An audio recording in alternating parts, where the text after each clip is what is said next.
Good morning, everyone. My name is Liz Braden, District 9 City Councillor. I am the Chair of the Boston City Council Committee on Strong Women, Families and Communities. I'm joined by my colleagues, Councillor Murphy and Councillor Frank Baker this morning. And I have a letter of absence from our colleague, Councillor Louis-Jean, which I will read into the record momentarily. This public hearing is being recorded and live streamed at boston.gov/city-council-TV. It will be rebroadcast on Xfinity Channel 8, RCN Channel 82, Verizon Fios Channel 964. We will take public testimony at the end of this hearing. If you wish to testify via video conference, please email Cora, C-O-R-A, Montrond, M-O-N-T-R-O-N-D, at boston.gov to sign up. When you are called, please state your name and affiliation/residence and limit your comments to no more than 2 minutes to ensure that all comments can be heard. You may also submit written testimony by emailing ccc.swfc@boston.gov. Councillor Louis-Jean, I have a letter of absence from Councillor Louis-Jean.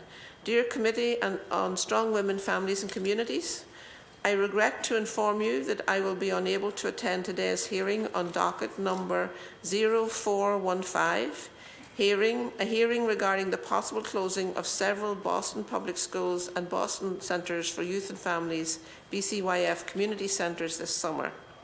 BCYF centres are often a bedrock of support for many low-income and diverse families, offering many different types of classes and programs for our youth and families. These programs are not only about fun and socialization, but they're also critical tools in keeping our children active and engaged over the summer months so that they are safe, cared for, and eventually prepared for school in the fall. School and community centre closures have a meaningful and measurable impact, deterring youth violence in our Black and Brown communities, and thus must be equitably prioritised. My staff will be attending, and I will also thoroughly review the video, hearing minutes, and public testimony. Should you or any member of the public have questions or concerns, please do not hesitate to reach out to my office directly at 617-635-4376 or at ruthie.louijeune, Louijeune, at boston.gov. Sincerely, Ruthie Louis-Jean, City Councillor at Large. I'll also note that we've been joined by Council President Ed Flynn. Today's hearing is on docket number 0415, order for a hearing for the possible closing of several Boston Public Schools and BCYF community centres this summer. We are joined this morning by administration officials, Commissioner Marta Rivera, Boston Centres for Youth and Families, Brian Ford, Director of BPS Facilities, Kerry Griffin, Director of Public Facilities Department, Adam Mullen, Public Facilities Department, and Morgan McDaniel, Deputy Chief of Operations, Public Facilities Department. So thank you all for being here this morning. And I will hand over now to the lead sponsor, Councillor Murphy, for opening remarks. Thank you. Thank you, Councillor Braden. And thank you to the panelists who are here. It's probably been a month now when I first heard it was a communication with our Boston Public School Special Education Department, ESY, which stands for Extended School Year, which several of our students on IEPs are required, that the city is required to offer extended school year so that they do not regress their skills they're learning, and they can have access to all of the special education supports they need throughout the year. And from that, the list of schools, which, if I just step back a little, if you go back to the history of when our community centers that are attached to schools were first built in the 70s, the Murphy being one of them, they were accessible to our special needs population. So the Murphy, the Marshall, many of these community center / Boston Public School partnerships are in buildings that are accessible, and so that's why many of the BCYF's community centers are also where ESY programming is. That being said, the list of schools that were going to need repair, which facility repairs are much needed, something I've been advocating for, so in no way do I want anyone to think that this hearing was to slow down or stop the need to continue to improve our facility buildings across the city, but to know that the timing of this and the communication of which schools would be closed and what programming would be impacted is why we call this hearing. Community centers offer so much more than just a space for our youth. This morning, I attended the BASE 6th annual morning women leadership breakfast, and 6 of the panelists were, one was as young as 7th grade, but high school students who participate in the BASE, which is a program in the city that offers not just athletics, but also tutoring and other supports. And talking with these, real powerhouse women in leadership roles, and they were really holding their own, and just reminded me that the connection to that program is what our BCF centers offer to many of our kids. And I know in my neighborhood, and Councilor Baker, it's why he joined me in this hearing, the Leahy Holleran Community Center with Jill and Lisa and Mary, the programming they really work hard to offer is more than just a babysitting spot for our kids. And in the summer, where we need to make sure we're wrapping our communities around with programming and offering them supports and mentorship all year is so important. So this hearing is important. I'm looking forward to the rollout. The first list of schools were the Murphy, Tyne, Condon, Josiah, Quincy, and Orenberger. And then we know that the Orenberger offers Camp Joy, and we know that many of those community centers I just mentioned also are in housing development communities, and many of the children and youth and families and seniors also that we offer services to are in underserved communities. So we really have to look at this and make sure we're planning out and then giving people time, because I know that at the Leahy Holleran, they have scrambled. I'm not surprised that they've come up with probably a wonderful, idea of how they're going to, save this summer for our youth and also the young children who work at the community centers. But I just want to make sure that we're working together, and we're going to see that this summer is not leaving any communities out of the opportunity. And I know that the panelists in front of us do not include, I did invite Lauren Viviani, who is the special education teacher. I guess we can have that conversation at another time, but moving our ESY programming is also disruptive to many of our families in the city, but we'll focus on this hearing on how we're going to move forward with our community centers. So thank you, Chair. Thank you, Councillor Murphy. Councillor Baker? Thank you, Madam Chair, and thank you everybody for coming out today. I think I'll speak for myself, more looking for information. My children are a product of the Murphy School, product of the Leahy Holleran. That sits in my district, so of course that's going to be my focus, but that doesn't diminish, the Orenberger and the Condon and the Quincy, all those places. I'm more looking for what supports are going to be available to the Leahy Holleran this summer. I think of the kids that may have their first job where it, ideally they'd walk down to the Leahy Holleran and be able to work there. What's going to happen for them? Are they going to have transportation over to the Perry? What about the kids that are in wheelchairs? Are we going to be able to get them to the Perry? But again, I also know and value the work that Kerry's team will be doing to try and make the Murphy School safe and healthy for upcoming school years. So I'm looking for how are we working together on this? How do we support these, and not just the Murphy, how do we make sure that those summer programs are supported? About, I don't know, 8 or 10 years ago, I had asked a previous administration if we could look at the possibility of a standalone community center in that part of Dorchester. Those discussions ended up, we kind of landed on the field house, which is in sits across the street from the Columbia Point housing development.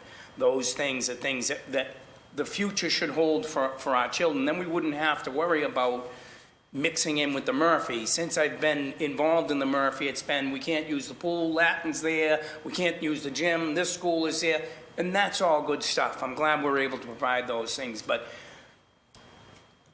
I do think we should be looking at the larger picture of how we move forward. And that larger picture for me, I'm gonna say it every possible chance I get, is the Martin Richard Fieldhouse down in Columbia Point. How do we get together and how do we support that and how do we get that built? We're not having this discussion because kids from the Condon could go to the Martin Richards, kids from the Murphy can go to the Martin Richards, kids from Fields Corner, kids from all around could go there. So that's my plug for the Martin Richards. I'm here to try and help be part of the solution, not looking to hold up good work in the Murphy, not looking to hurt the Leahy or BCYF for that matter, however it is, looking to be a straight-on partner here. So thank you guys for coming out. Thank you guys for making yourself available. And thank you, Madam Chair.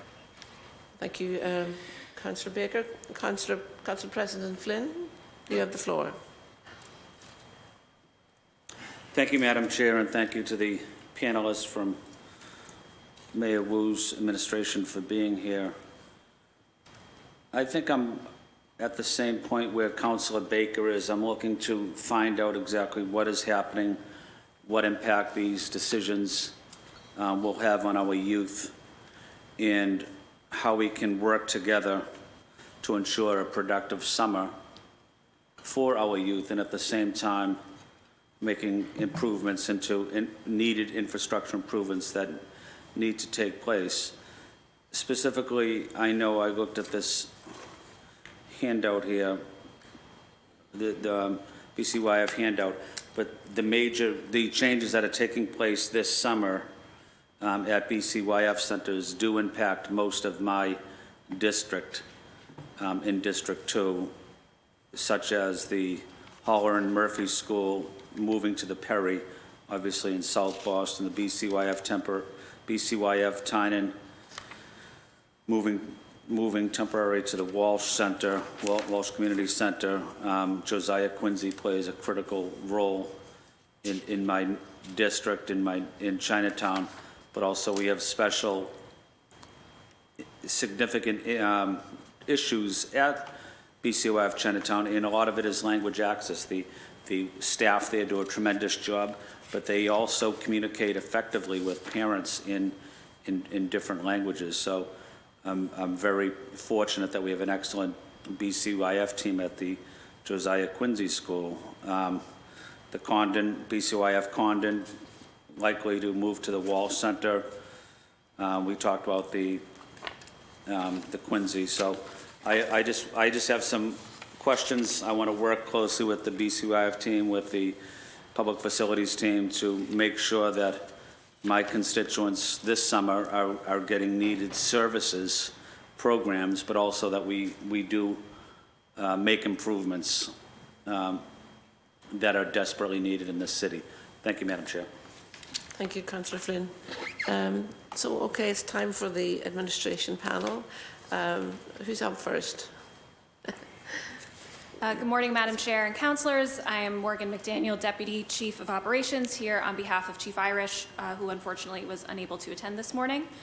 We're happy to have an opportunity to discuss some of the critical investments that Mayor Wu is making in BPS facilities, as well as municipal facilities in general, to ensure that Boston families have the quality programming they deserve and to increase the energy efficiency of our buildings.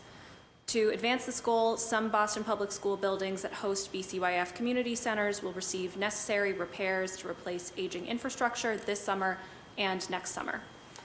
The work we will be discussing today includes a $21.8 million investment in the envelope and roof repairs at the Josiah Quincy Elementary School, as well as $9.9 million at the Murphy School and Leahy Holleran Community Center, and $2.3 million at the Tynan, both energy retrofits as part of our Renew Boston Trust program. Renew Boston Trust is a city program that invests in energy efficiency upgrades for municipal buildings. It is an important tool for the city to lead by example in reaching carbon neutrality and becoming a Green New Deal city. To complete these projects safely, BCYF will have to temporarily adjust and relocate some summer programming.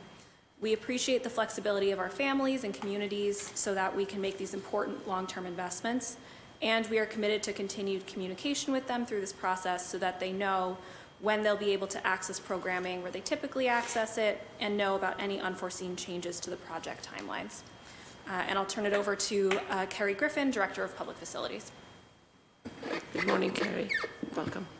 Thanks. Thank you, Morgan, and thank you, councilors, for this hearing. So I'll just, I'm going to let my colleague Adam, who is running the RBT program for the Public Facilities Department, speak a little bit about the program and the amount of planning that goes into this. We started this process for this trench of work for the Renew Boston Trust back in July of last year.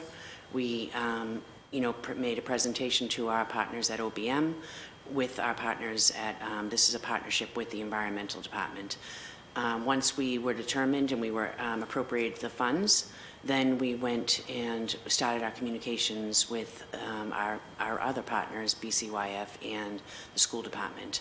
From there, we determined the most need for this cycle. This is a program that is self-funding, and it will continue to hopefully last for a long time. This allows a lot of work to happen outside of Chapter 149. So this is a Chapter 25A program, which allows for things to be done expeditiously in terms of how we can get this work done. So we started these communications with the schools, the school leaders, and BCYF probably a few months ago, and developing a plan. We weren't, there's no secrets here.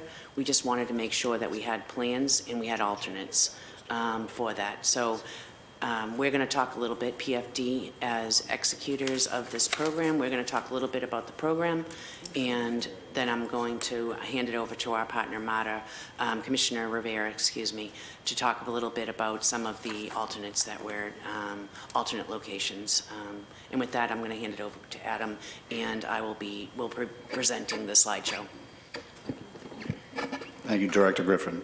To piggyback what Director Griffin said, we are an energy performance contract we have between OBM, Environment Department, and Honeywell, which is our and ESCO, our energy services company. So we work with the various city departments to identify buildings based on their energy usage and the deep needs that they need. So this has been a process. Again, we've worked with Boston Public Schools. We've identified, again, buildings based on, the most savings we can get, because essentially the funding comes from how much we're able to save from the measures we implement. Those measures are heating, ventilation, air conditioning upgrades, lighting, low flow water fixtures. Anything that can be attributed to a utility bill, we'll do a deep energy audit in those sites, come up with the scope of work, and essentially implement that construction once we sign the contract and agree to a scope. We are at the third cycle or third phase of this program that started construction roughly 6 years ago. Schools is our biggest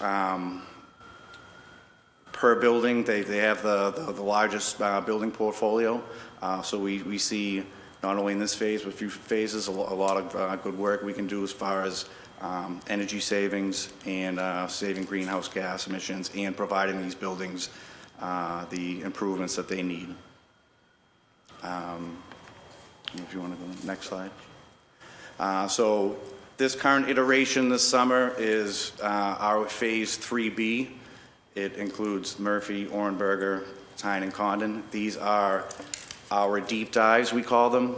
These are the heating, ventilation, air condition upgrades that take a lot of time and planning, as you know, to install these. We are already in these buildings as part of our Phase 3A doing what we call the light touch, which is the lighting, the water fixtures. We've been able to install these second shift off hours with minimal disruption, and we'll continue to proceed with Phase 3B this summer and the following summer to do the HVAC deeper retrofit upgrades.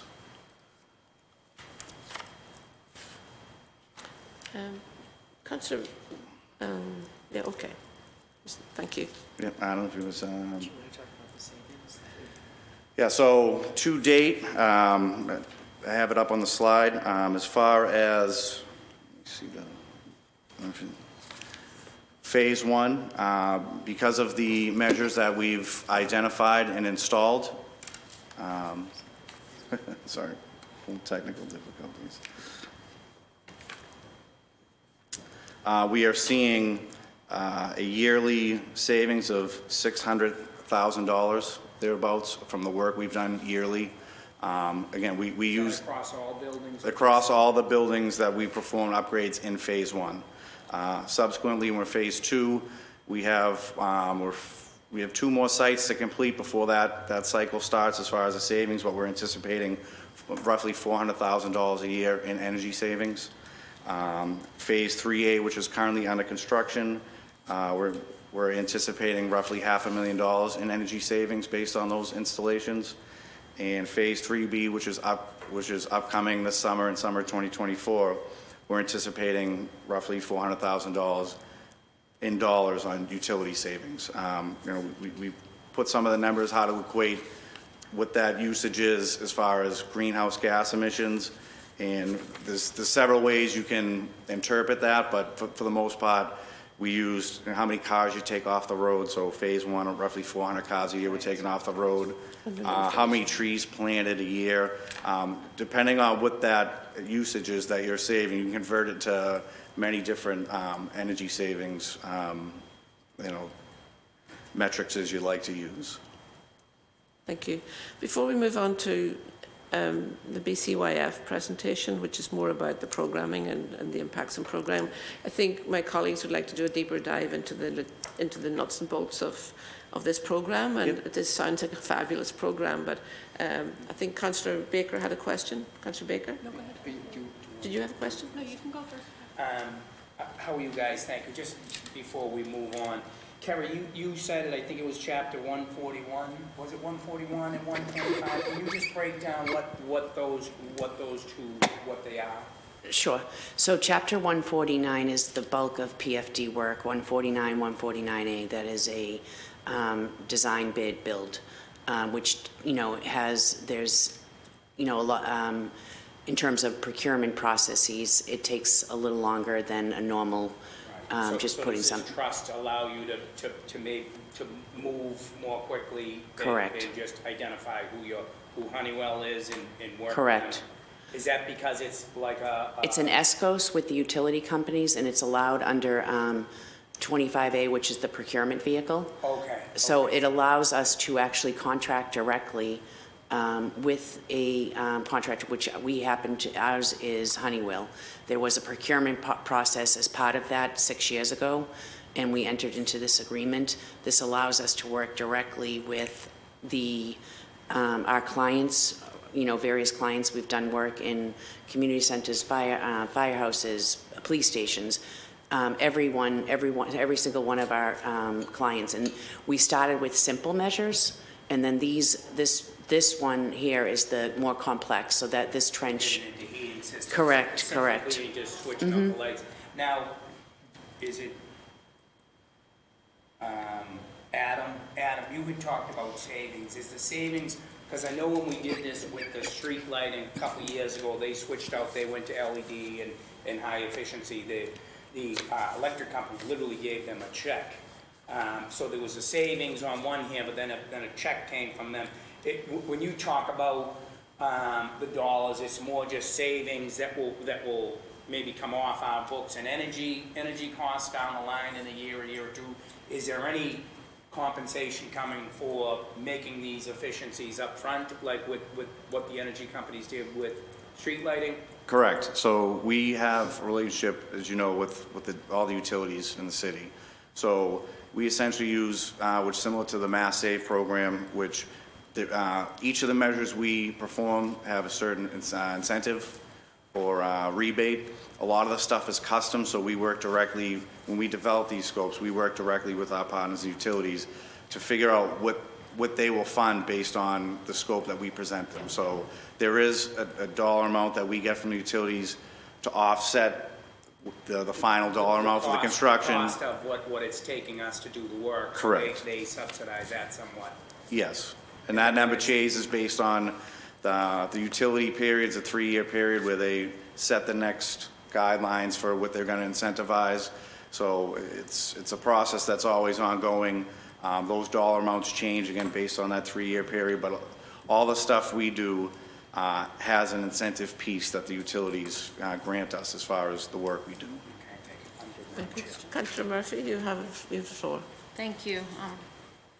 So my question is, we're going to be doing work in the entire building, correct? Not just on the community center sides? Correct. And I noticed that the Murphy is up for this year and next year, and the Condon and Orenberger are just, the others seem to be 1 year. Can you explain why? I mean, I'm happy to know that there'll be 2 years worth of upgrades, but then that says it's in a really bad condition. If you could explain why it's going to take 2 summers closed, so just so the community knows also, Councilor Baker, that. Yeah, so with the Murphy in particular, with the 2 back-to-back closures, one of them is for the HVAC upgrades, which will be taking place in 2024. This go-around, typically our lighting is one of our easier measures to install, but because of the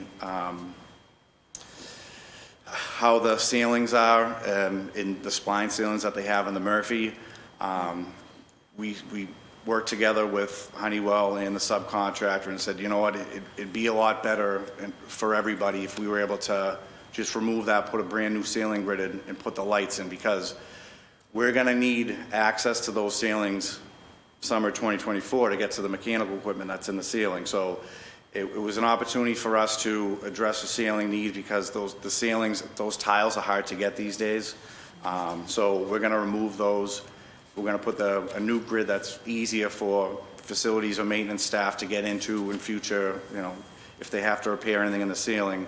Also, it helps us with the lighting install, because with the spline ceiling, if we were to put just the LED upgrades in there, it'd be tough on the contractor to really get that right as far as a fixture that looks nice, that performs well, and that'll fit in that ceiling without damaging it. So we just thought it'd be best case for just be able to put a new ceiling in there with the new lighting, and it'll make things easier for the install in summer 24 with the HVAC equipment that is in the ceilings.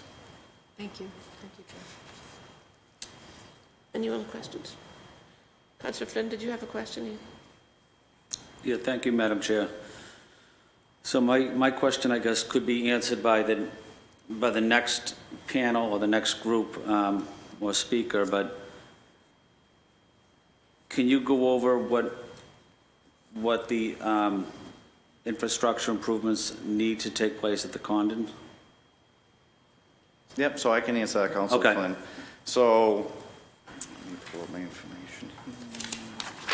So with the Condon, we've identified there's 18 air handlers that are responsible for pushing air throughout the building, Yep. heating and cooling, that we're going to replace. There's 12 supply rooftop fans that are in poor condition that we're going to replace, and also a new cooling tower.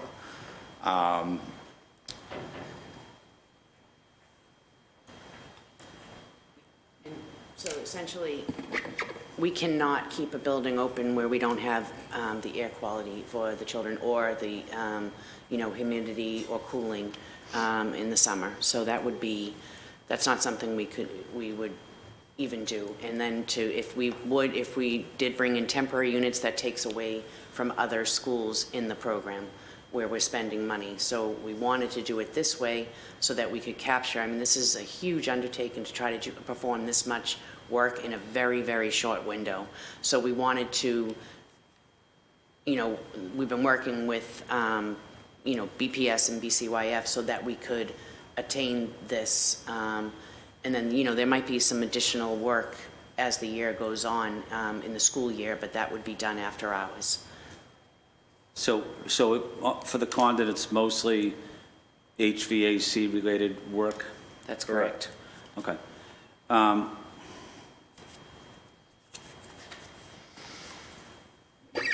And that work is needed because of the poor air quality and the poor heating and cooling system that is currently in place? I'd say that it's beyond its useful life. So this improves, adding new equipment with, based on today's ASHRAE standards is always an improvement for the air quality. Okay. I don't want to say that it's bad air quality. I mean, I think the BPS does, their best to maintain their equipment, and they have, air monitoring throughout their buildings. So I think it's well beyond its useful life. So this is more preemptive so that we don't have systems that fail and we have to shut schools. Okay.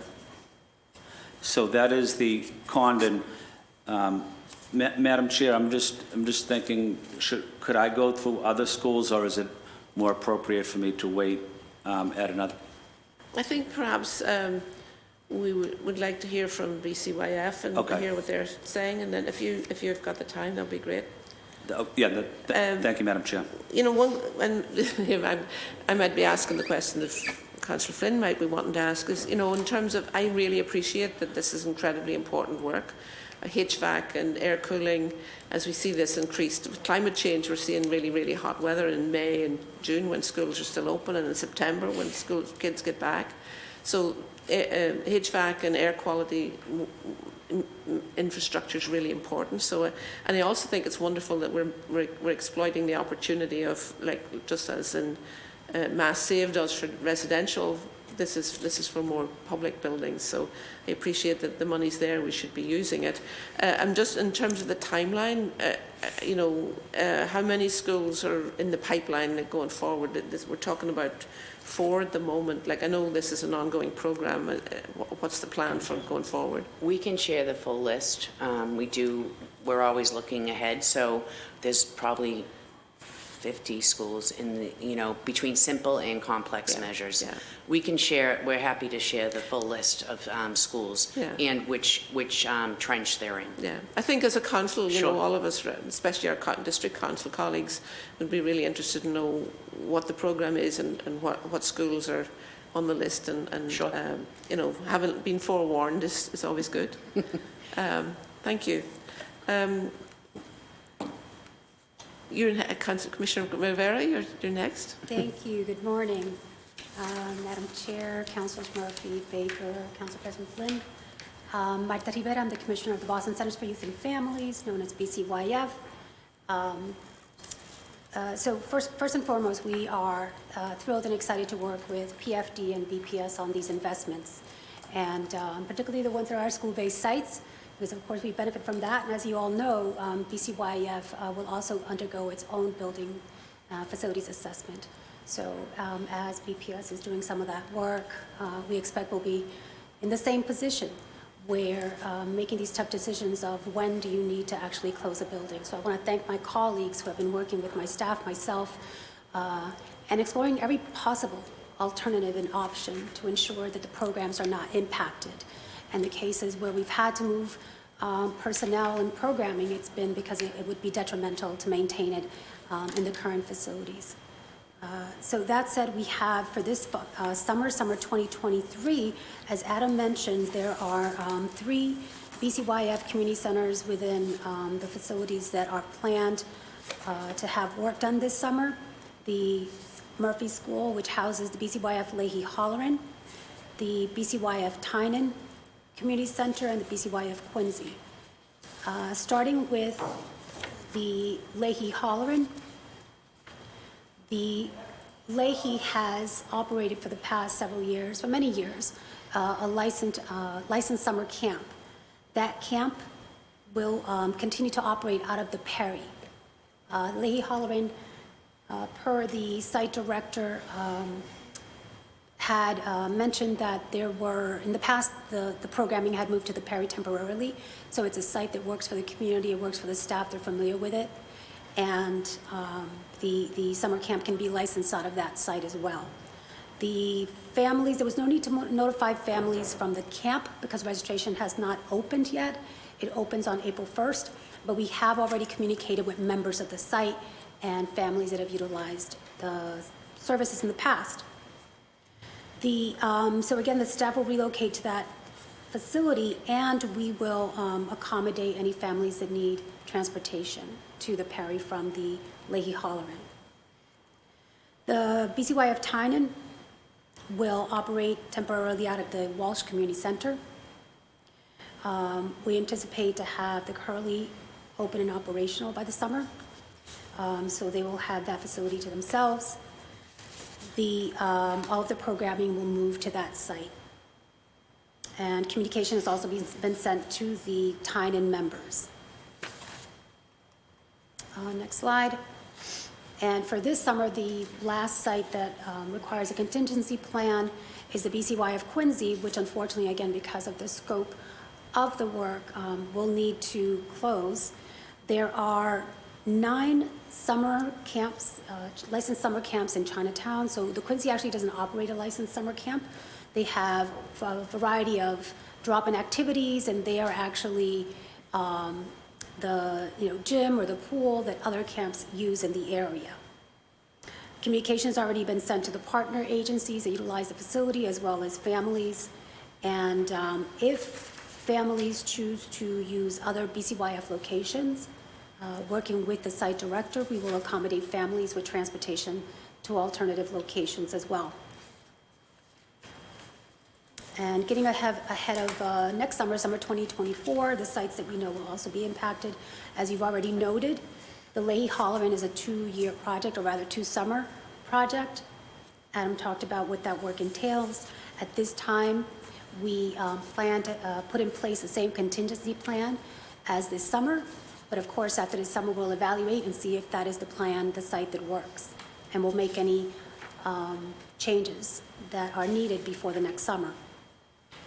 The BCYF Condon will close next summer, and they will then go into the Walsh Community Center for the summer. And lastly, the 2 others are, again, the Quincy is also a 2-summer project. We will implement or have plans to have the same contingency plan as this summer. And as with the Leahy Holloran, we'll evaluate if there's any alterations or any other changes we need to make to that plan, see how it works for families and for our staff. And lastly, next summer, the BCYF Orenburger, which the Camp Joy, I believe Councilor Murphy mentioned, operates out of the Orenburger. Camp Joy families will be notified. Enrollment is current, so we just opened Camp Joy applications. So all the families that have used that service in that camp in the past and currently will be notified, but the staff has already started to identify alternative locations, and I want to thank BPS. They had operated out of several other locations in the past, including Madison, and we're exploring those, returning to those for next summer. That concludes my presentation. Thank you, Commissioner. Councillor Murphy? Thank you. Thank you for that overview. A few questions. And I would like to start with notifying families, because most parents know that if you're going into February and you haven't already planned out what choices your children are going to do for summer camp, many of the other options are either too expensive, because we know BCYF is very accessible because the cost is so low, or they're filled. So one of the reasons we also, and thank you, Chair, for expediting this hearing, Councilor Bacon and I said, we need families to know, right, that communication, because if the Perry isn't going to be an option, or if so making sure that we're communicating with families as soon as possible is important, because maybe, and the reason I say that, as a special education teacher, there were summers I worked ESY or the other summer programs that are offered to our students in the summer through BPS, and many families piggyback on the community center in the sense that, ESY might be from 10 to 2, but you drop off at the camp that's connected to the school, and then you drop off at 10 maybe to ESY, but then you can't pick up your child until you're out of work, so that they do go over to the camp side, the community center side.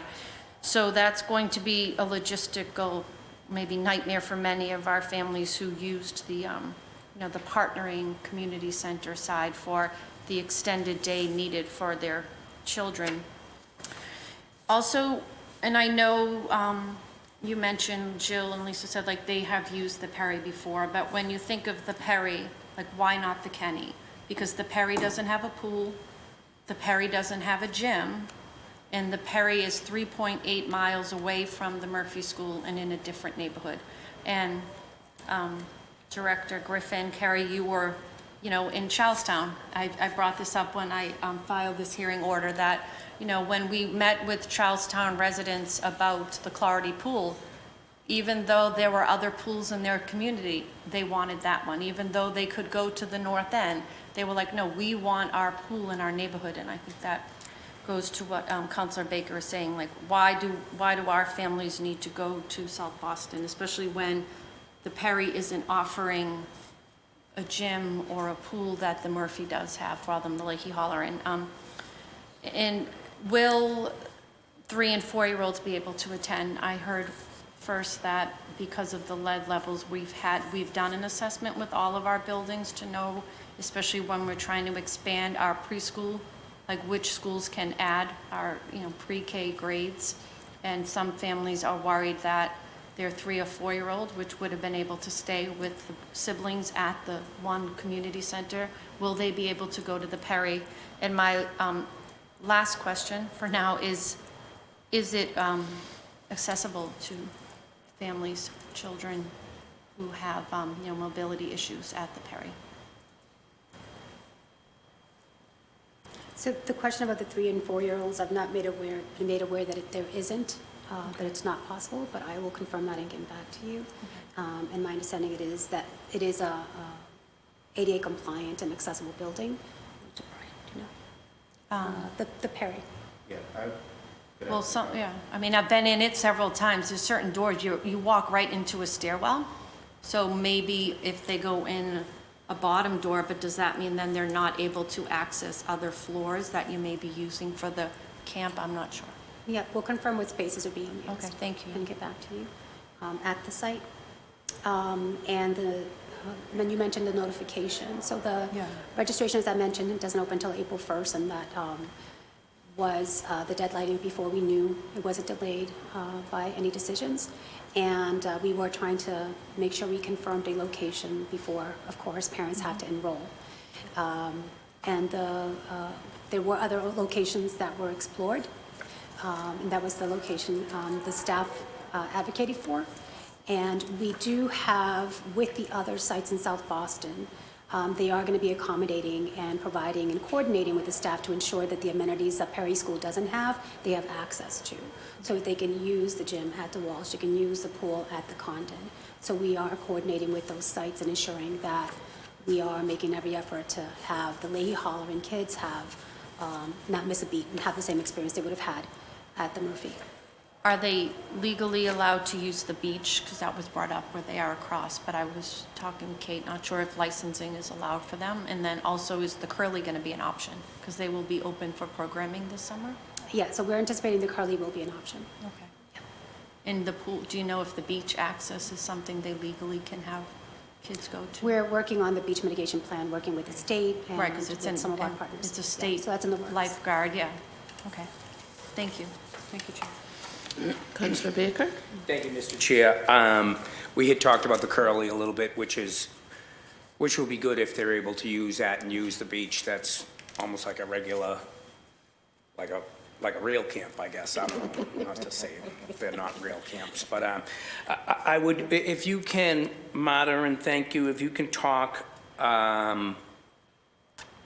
about like what that transportation plan is going to look like. So if the Murphy would normally start at 8 o'clock or 9 o'clock, does that mean get down the Murphy at 8:30 and there'll be yellow buses there that'll bring kids over to the Perry and the Curly? We did say that Curly will be available to them, correct? Yes, so all of the community centers in our network prioritize, and of course, the South Boston facilities.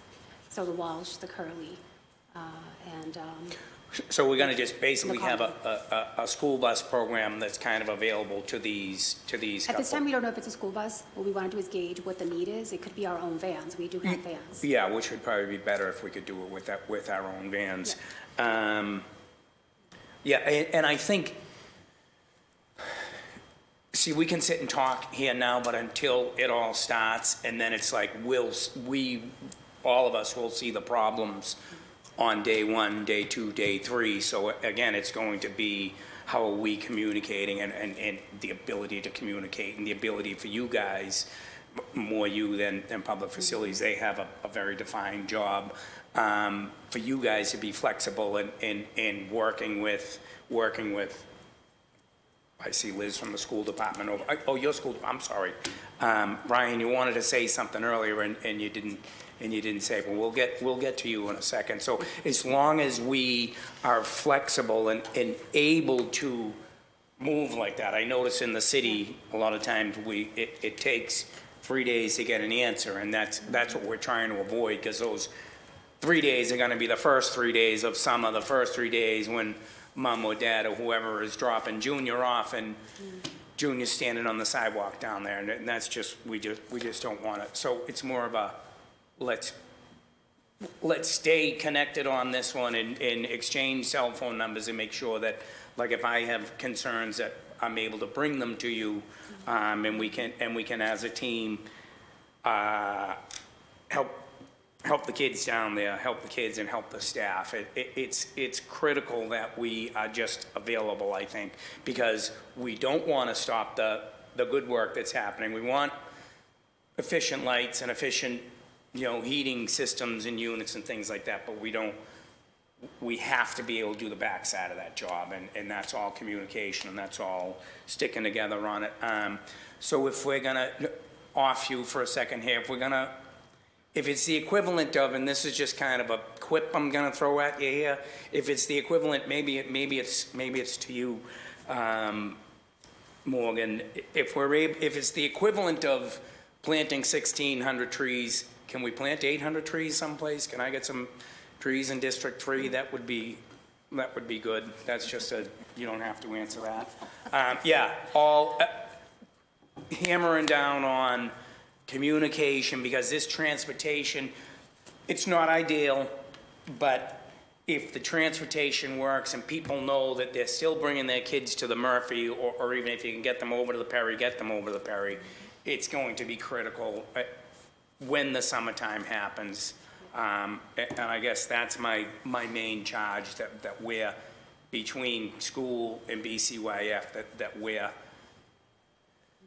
operating and communicating and helping as best we can for all these organizations. So Thank you, and agreed. And it was Councilor Flynn earlier who mentioned the excellent staff at the Quincy, and I would say the same of our Leahy Holleran and Condon staff Yeah. and Tynan staff. So those are, where the rubber meets the road, they are completely in tune to the families, to the neighborhoods, and have their fingers on the pulse. Yeah. So even before I get the call from any of you, typically they would have already flagged it, but we welcome the partnership, and as you're hearing, just elevating any issues that arise. But I am fortunate that I have an incredibly, again, connected, dynamic, experienced team that I know will make sure that all of those kinks are identified and addressed early. And so action items leaving here, like, when do you guys sit with those groups and say, this is what, you'll probably need the registration first, so you get an idea of numbers. So around that first week of April, we can assume that we'll start having meetings, you guys will have meetings to figure out, for lack of a better term, troop movement, how we're moving our troops, these little kids, and what, are they gonna be on, the BCYF vans, or are we gonna need to employ, the buses? So I think that's gonna be critical for us once we figure out what the masses are going to be, and we should probably be not necessarily involved in the meetings, but have an understanding of what the meetings are gonna be about, when the meetings are, and what our goals are gonna be there, if we could be kept in the loop on that. So that work is already started, because as, for instance, with the Lady Hollering, the licensure of the camp, right? So they need to start that work now in identifying the spaces and all of that, which is why I turned to Brian about the space when they went and did the walkthrough of the Perry School. And so again, those conversations have already started, mapping out the spaces, how many we anticipate based on last year's enrollment and based on current enrollment of programming and use of space. And we'll continue to work on those logistics. It's just that, again, the closer we get to, over the next couple of months, we'll have a more defined, layout of what programs, the what, the who, and the why, and all of the questions that you're asking. Yeah. Right now, whether it's contracting a transportation company or using our vans, we don't know, because we don't have a sense of how many families will require transportation. It could just be, again, that we have, dozens, who knows, and we'll have to contract someone because we don't have the capacity to do the transportation ourselves. At this time, we don't know, but we'll know shortly after the registration closes. Okay, and L Street looks so nice, they may not want to go back to the Condon after having L Street for a little while. There might be a Dorchester invasion in Southie, Mr. President, I don't know. We're coming across the line. Yeah. We'll always need the con. Yeah, thank you, guys. Councillor Flynn?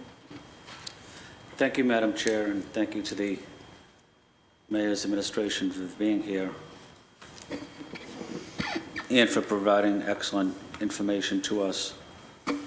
So, and thank you, Commissioner, for talking about BCYF facilities. So I just want to go into, as I mentioned in my opening statement, the Josiah Quincy. So the staff from Josiah Quincy would be moved into facilities in South Boston, the North End, and Charlestown. And the kids that go to camp there would be sent to other sites as well. So I guess my question is, will we be able to communicate effectively with the parents of the students that traditionally go to the Josiah Quincy School? Some of the students, as you know, their parents speak Cantonese. Might be some language and communication related challenges, but do we have a communication plan where we're able to communicate with the parents about how their child is doing at camp, about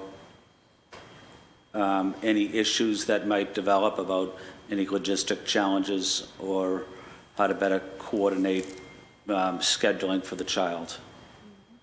Yep, thank you for the question. So as I mentioned earlier, the Quincy doesn't operate a summer camp. There are 9 other licensed summer camps in the Chinatown area that families utilize. So that's quite a significant number. So rather than saturate, the community with another program or summer camp that isn't needed, what the site offers is they have a variety of drop-in activities, and this site becomes a place where those camps, again, have swim lessons or use the gymnasium or the auditorium. They do employ teens for the summer through Super Teens as well as YEE. Those teens, the site just won't be applying for those positions because they would have been allocated within the next few weeks. And those, the staff feel confident that those positions will be absorbed by other organizations in the area. There's always a demand for, more youth being hired, and those positions will just be absorbed throughout the network as well. Okay, so those drop-in sites, and I see them frequently at Josiah Quincy, but the drop-in sites for the young people, the young students, will that take place? So the families, as I mentioned, they will be notified that the site is closed, and they'll be notified of what other opportunities are across the network, as well as other nonprofits.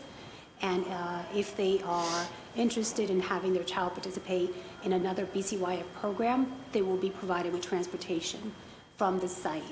And as far as the linguistic capacity of the staff and communicating with either Mandarin or Cantonese, we do have, the staff at the site speak the multiple languages from the community and will communicate in their native language.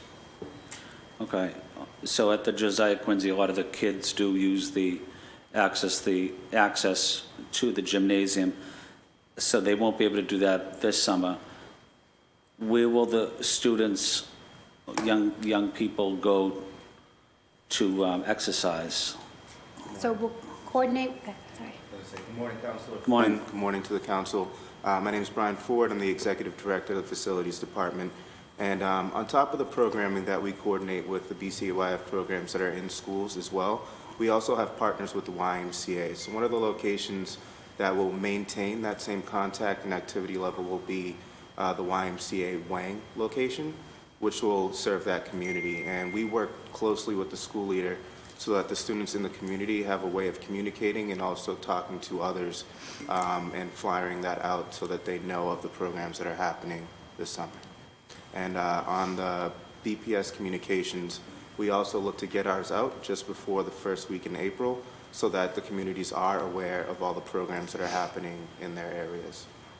Have we been in contact yet with the Wang YMCA about how they can help us, how they can help the students that might go into JQS as a drop-in site, but how they can be helpful with BPS kids for exercise?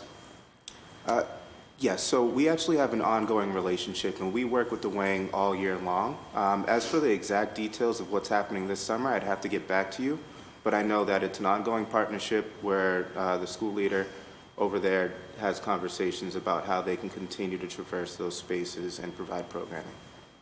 Okay. So on the BCYF side, the site director has communicated with the Y, and they are, open to assisting, and we'll continue talking to them about any details and what that means as far as expanding access or including some of the youth that are in our center.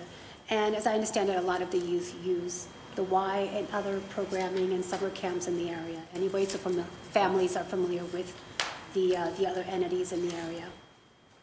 Okay, thank you. I also wanted to add that in addition, I mentioned communication to families and members. We've also already updated our landing page on the city's website, and we'll just continue to communicate and reiterate, again, not just the closure for this summer, but next year, so that we can start to have families plan. Okay. And my last question at the Josiah Quincy, what is BPS doing, or what is BCYF doing in terms of food access to young people, to students, to kids in camp, and maybe to their families? What are we doing on food access issues? So I know that being a member of BPS, we usually have our food and nutritional services that does delivery programs to both the community centers, schools, and programs that are operating in the city of Boston. But I do not have my counterparts from food and nutritional services here, so I will have to talk with them and get you that answer later. Through the chair, Madam Chair, the food access piece, I think, is critical during the summer. So maybe we can follow up with BPS and BCYF. I agree. We'd really value the information on how that's going to happen this summer. Food access, the brown bag lunches, and the food access for our kids who are out of school. It's really important. Thank you. Thank you, Madam Chair. Madam Chair, I have other questions, but I'm going to hold off to give my colleagues an opportunity. Councillor Murphy? Oh, yeah, thank you. I have a staffing question, Commissioner Rivera. If we find out that enrollment is dropped, will we still fully staff these programs? Many of the youth, the kids have grown up through the system, were campers themselves. They're looking forward to, being a counselor this summer, and now this is kind of getting in the way. Will we be making sure that all of the kids who had planned that this was the summer, they were old enough and they had done everything they needed to be licensed to be a camp counselor, that we're going to make sure we're hiring all of them, even if we find out that the enrollment is down because some families don't see. And I could talk to each individual, but if we think of, the Leahy Holleran, like, if they find out that less kids are going to sign up and they're going to use the drop-in down at the Garvey or other options around the neighborhood, are we committed to making sure we're hiring the staff? I'm not aware of any plans to cut depending on the enrollment, because for us, as you said, having the experience for the teens is just as important for us than having and providing the child programming. Yeah. You see many of them walking, by my house down the street to work, and you realize, oh, they're old enough, they're now counselors, and they walk home together in the neighborhood. So I would just like to, if you could follow up, that would be great. Absolutely. To make sure, I know in BPS we spend lots of millions of dollars on funding empty seats. I think if we could make that commitment to these individual community centers impacted.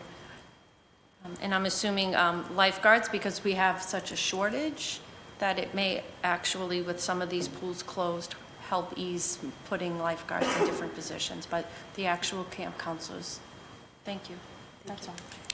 Thank you, Councillor Murphy. Councillor Baker? Do you have questions? Do you have any questions? Yeah, I do.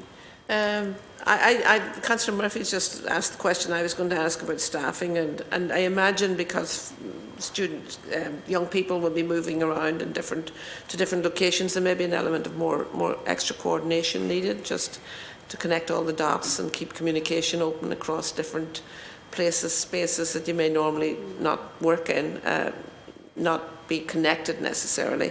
Do you have a sort of a coordinator who's going to oversee how all this is going to pull together, and a troubleshooter and problem solver who iron out the kinks? I'm sure there's going to be kinks, but do you have somebody who's...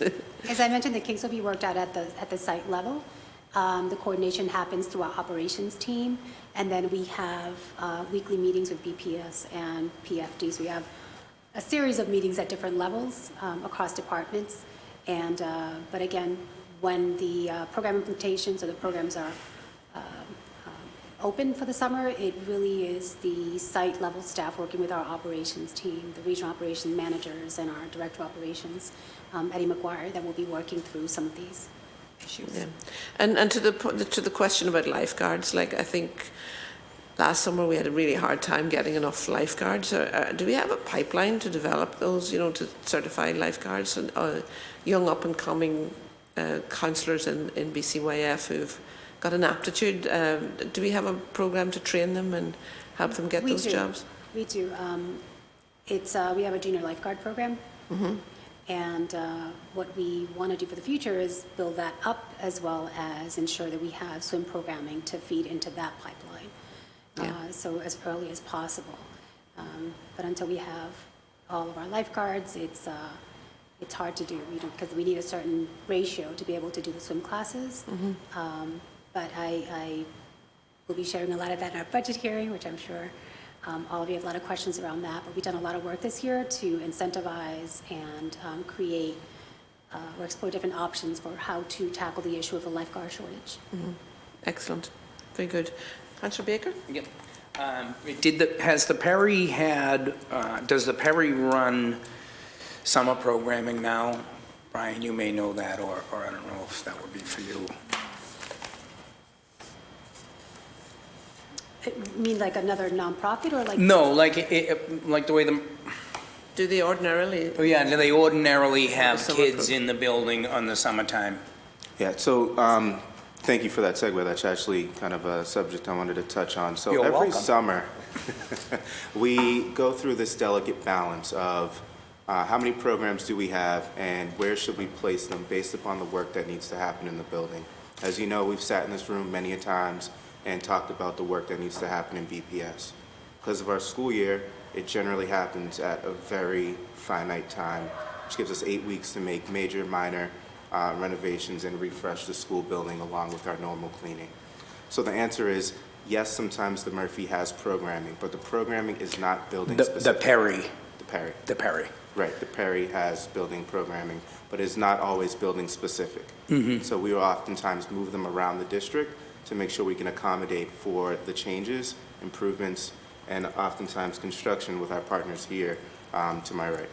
Okay, thank you. And I think, Morgan, this might be for you. Can you talk, and I know you did a bit at the beginning, Renew Boston Trust, how did it come to be? Is it a new tool that we're using to, is it connected to ARPA money so we can spend that money efficiently and correctly, or yeah, whoever wants to answer it. Sure, and I think Adam is probably more of an expert on this subject than I am, but I believe this program was begun in 2017 as an effort to use some sort of alternative financing to help us make our buildings more energy efficient. So it's a financing mechanism where we borrow against the savings that we will generate from these. Which Adam had talked he about. spoke That's to. how we're generating those savings. That's right. And that would answer the question. It says it's self-funded. That's right.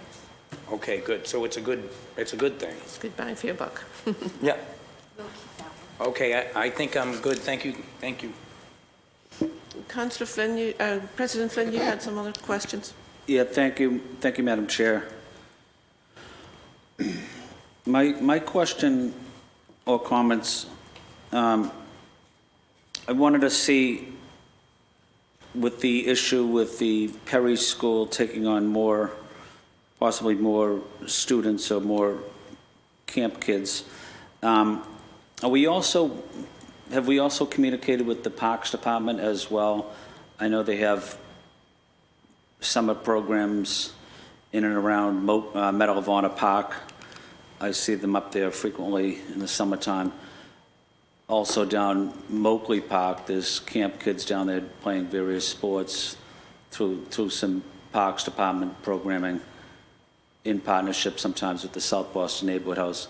But have we reached out to Parks and/or the South Boston Neighborhood House? I would just have to touch base with our partners that work on summer programming. I know that there's a few programs like Tenacity, which is usually run out of the parks that we mention and coordinate with, but I would have to get some more information for you. Okay. That might be a good opportunity to develop some partnerships with other city departments, but also with other nonprofits. And Commissioner, I know you're familiar with this issue, and we're going to be opening a brand-new state-of-the-art Curly Recreation Center very soon. And I know it could play a critical role this summer for young people, for students. My concern is, and I know it's probably a concern of everyone's, when we do factor in if there are kids going to be going there for camp, could we also factor in the pedestrian safety access, the drop-off location for the kids going to camp? I am often concerned about the traffic going by on the boulevard, and I know you are as well. But could we work together on a plan where we could make sure that Boston Transportation is involved, the Boston Public Schools, Boston Police are involved as well, to make sure that we provide the safest route into the building as possible for the kids? Will do. Thank you for that suggestion, absolutely. Okay.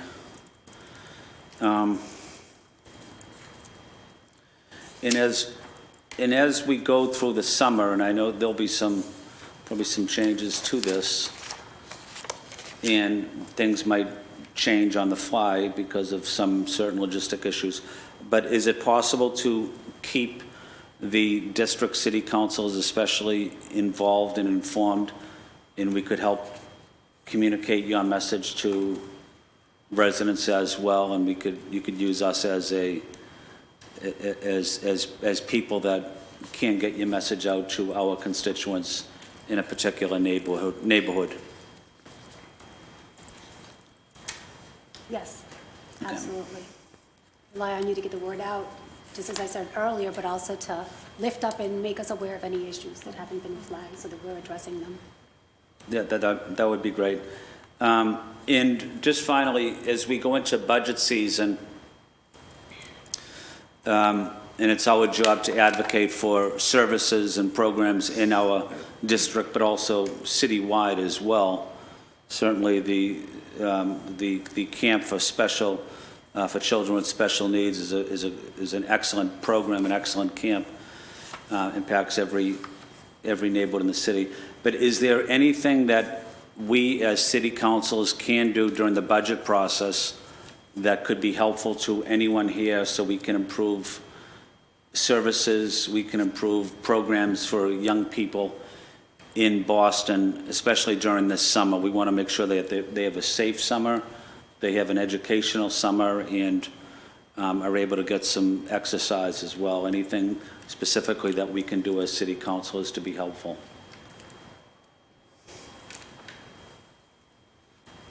You can always do with money.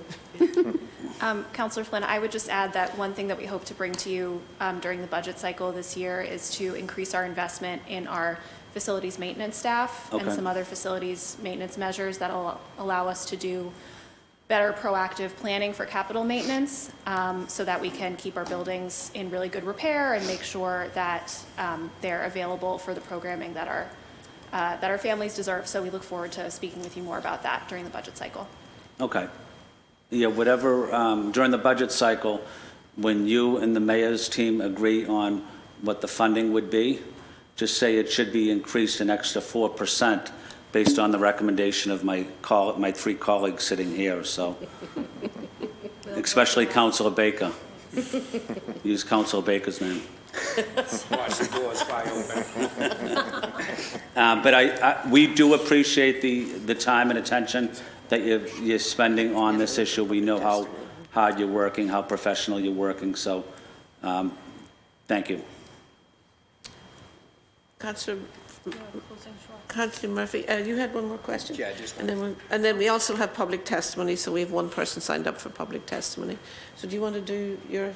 Yeah, I just want, if we could, when we figure out the beach piece, the sooner we can, because I think that could potentially be a game changer. If the beach is available, I think that is a good, I mean, for me, I like the beach, I guess. But if that is open and available to the kids that are coming over, that if we could figure that out sooner rather than later and communicate with us. Thank you, Madam Chair. Thank you. I think we have public... I'll come back to my colleagues for closing statements, but we have public testimony. We have several, okay.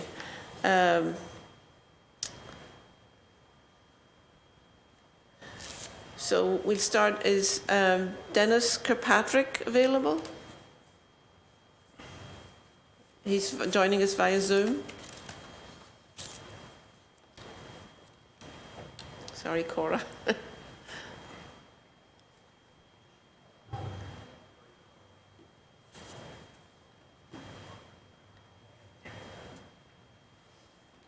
Is there anyone in the hall wishing to testify?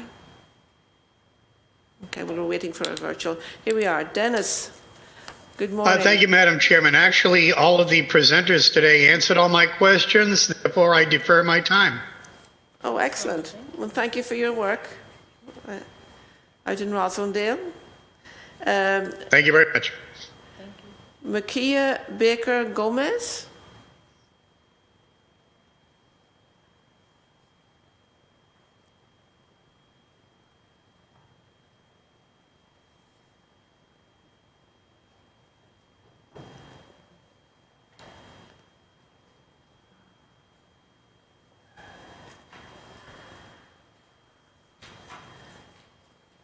Are you there?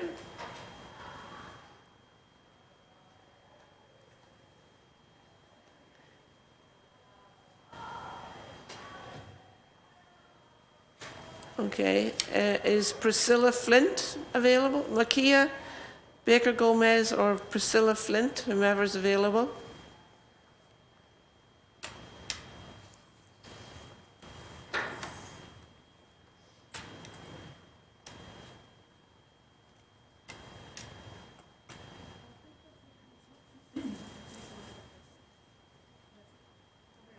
Nobody else on. Okay. Our folks who are signed up for virtual testimony are not available right now. Councillor Murphy, would you like to closing statement? Yes, thank you. And I'll echo what Dennis Kirkpatrick said. All my questions were answered. Now, thank you for coming and being prepared and just sharing what you know and,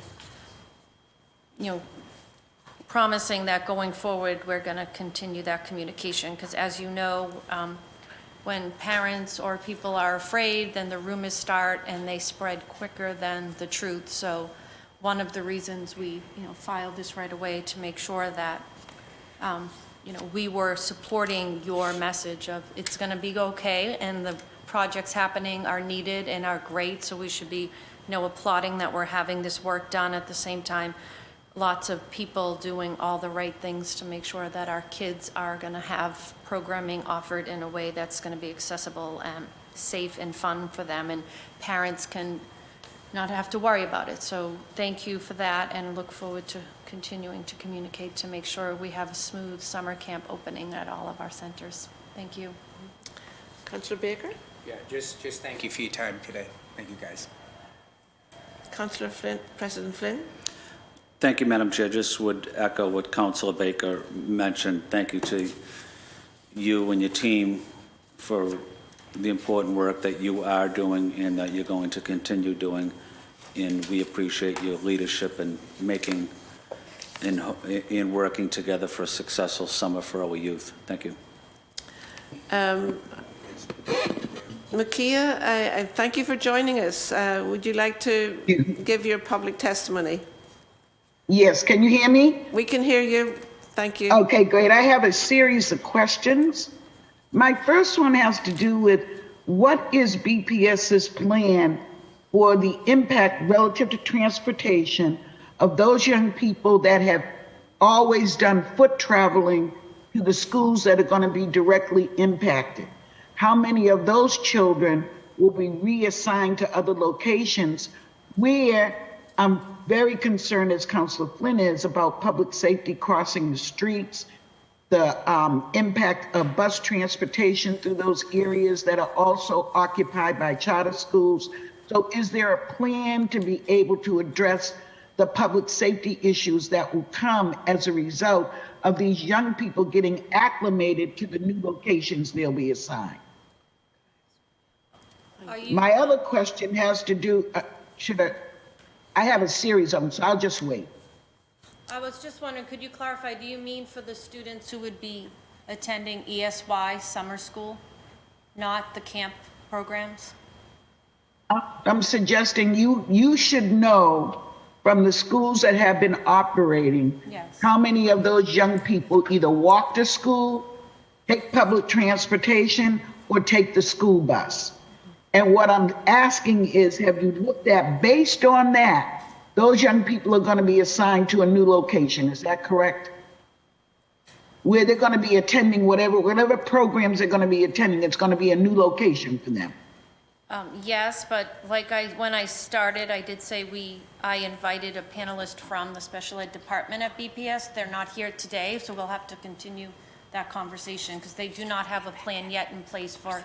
But I'm going to say that BPS is going to have to get them there.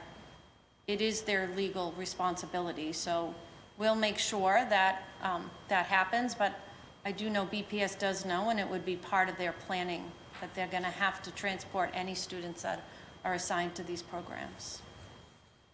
Just as an FYI, I should have done this when I first started, but I am a BPS graduate.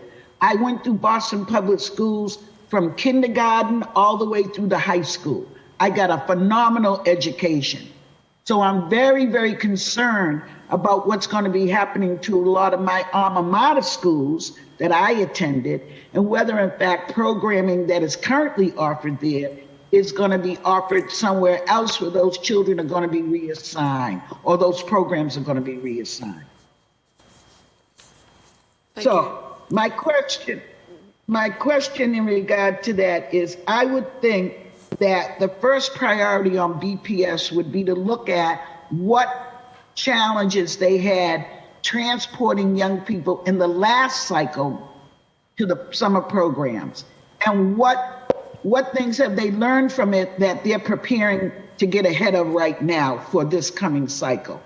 And then based on the gentleman's question, the gentleman's response about using affiliated nonprofits, I want to know, have you done an analysis of the neighborhoods where the schools that you're going to be operating programs in have a good neighborhood association network, have a good business association network, so that our young people can take advantage of that kind of knowledge in our neighborhoods?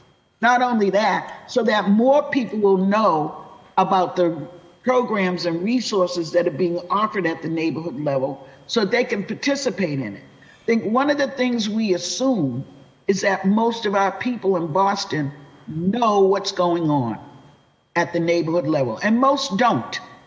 And they feel neglected, and now we're talking about their babies. So I'm understanding that parents have an ordeal anyways just getting their children to school and home from school. What are we doing to alleviate some of that stress that parents are going to be experiencing in terms of getting acclimated to the new schedule, getting acclimated to the location? What are we doing?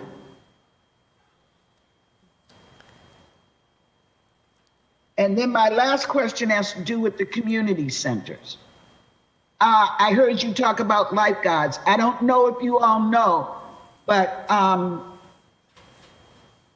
DCI has had a phenomenal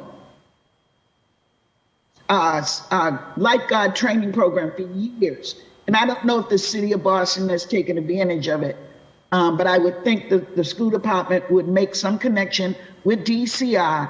They have instructors. It would seem to me that they would offset the cost for the city being able to afford lifeguards at various locations. And I would also think that the Mass Department of Environmental Protection would also be able to help sponsor whatever environmental related programs are going to be offered to these young people in the summer. We have a number of community gardens at the neighborhood level. We have a number of agricultural initiatives happening with nonprofits. And I would like to see us pair our young people with those experiences. Thank you. That's the end of my questions. Thank you. Those are excellent questions and excellent suggestions. I think my understanding is that Councillor Murphy is also, we're going to have another hearing on summer jobs, and some of these questions are actually pertinent in that conversation as well. So next person is Priscilla Flint. Priscilla?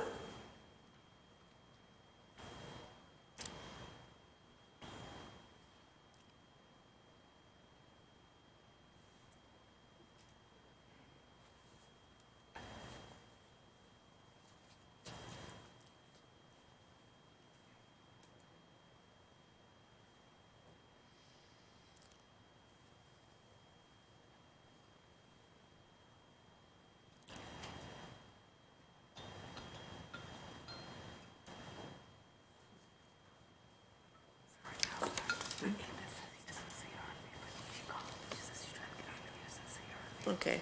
It seems that Priscilla's having difficulty getting on. Anyone who's watching this hearing who would like to, contact us by email, please do so. We want to hear from the community and from the public on this issue. So if you feel moved to communicate, please do. Councillor Murphy? I'm good, thank you. Thank you. Thank you, everyone, for being here this morning. Hearing no other public testimony and no other questions, thank you. This meeting is adjourned.